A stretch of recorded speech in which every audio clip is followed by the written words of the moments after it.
السلام علیکم دوستانو شیردل تخنیکی معلوماتی چینل ته ښه راغلاست الله تعالی دې وکړي د صحت او عافیت جامه د نن ورځې ټاپک او موضوع دا څنګه کولی شئ په خپل کور کې 3 فیز یا سنگل فیز موټر ته میګنیټ کنډکټر ولګوئ او د اوورلوډ او شارټ سرکټ په صورت کې د خپل موټر د حفاظت او ساتنه وکړئ د سوځېدو څخه.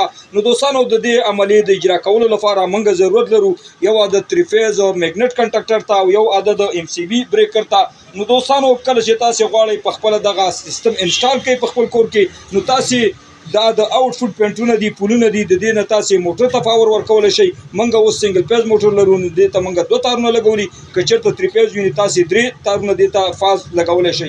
دا د آوټفوټ تارونه دي دا به موټر ته ولګوئ او د انفوټ تارونه چې 3 فیز دي دوستانو دا به تاسو ډایرکټ د پاور څخه والی یعنی د واټا څخه به والی دې ته به کنیکشن کوي او دا 2 پینټونه چې تاسو یې نه دا د میګنیټ د اتومات سیستم لپاره دي چې په دې باندې میګنیټ کنډکټر اف او آن کیږي.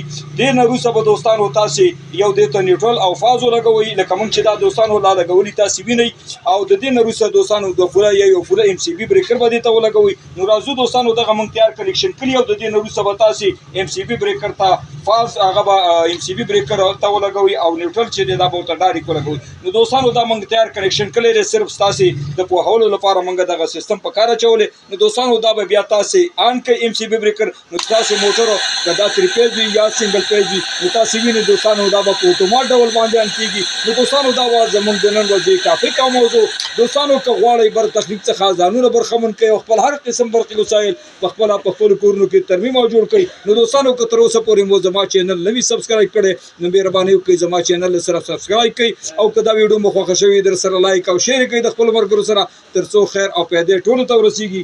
دوستانو ستاسو د توجه او لیدو څخه یو نړۍ مننه. السلام علیکم.